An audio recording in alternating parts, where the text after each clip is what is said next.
I'm Barbara Kelly from the Hearing Loss Association of America. Unlike the situation years ago, nowadays just about everyone with any type or degree of hearing loss can be helped with some kind of hearing assistive device. If you are told that there is nothing you can do and you should just learn to live with it, seek a second opinion. It is a mistake to ignore a hearing loss and to simply live with it. The most common devices are hearing aids.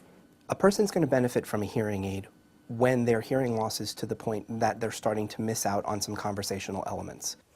When I first got with the Redskins, I was not wearing hearing aids, and talked to my coach, and he said, I think we need to get your hearing checked. And I told him, I don't think we do. I know I have hearing loss. So I actually got hearing aids shortly thereafter, and it really improved my ability in the classroom to be able to pay attention, to be able to hear everything, to be able to interact with my teammates in the locker room, be able to engage in relationships that previously would have been very difficult.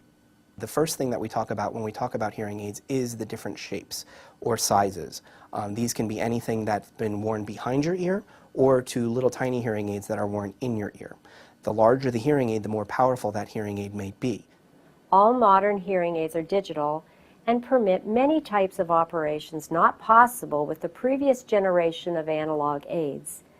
These not only allow precise corrections to the unique pattern of specific hearing losses, but also include a number of other possibly helpful features. Hearing aids can help with background noise either through the use of just straight amplification by giving you the access to the speech that you need, but they also have different options available like directional microphones, which can sometimes help filter out the background noise. A major factor in all modern hearing aid fittings is to decide just what special features should be included in the hearing aids.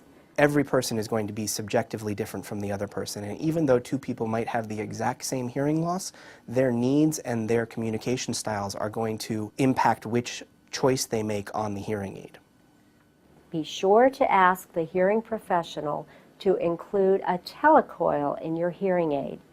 This will enable you to use hearing aid compatible phones and assistive devices. The telecoil is a way of hearing the electromagnetic output of the telephone through your hearing aid. While hearing aids can be helpful with most people with hearing loss, there are some for whom hearing aids either do not help or help insufficiently. In such cases, cochlear implants can be helpful and are being used by more people with severe and profound hearing loss.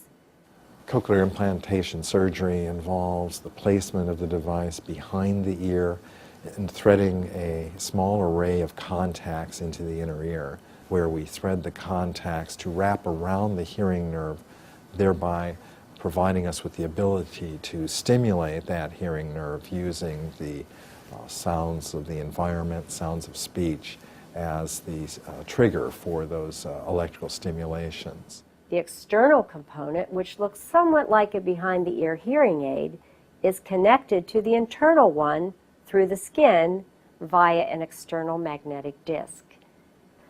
Often, a hearing aid or an implant is not enough in certain situations. In these cases, there are also many other types of hearing assistive devices that are designed to help people with hearing loss. Some classic examples of assistive listening devices are amplified telephones, which provide a louder output from the telephone for people to hear.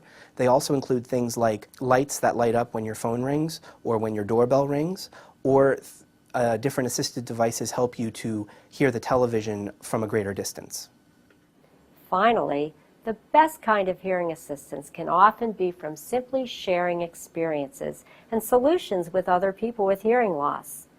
The Hearing Loss Association of America has chapters across the country who meet to share and to learn, and where it's okay not to hear well.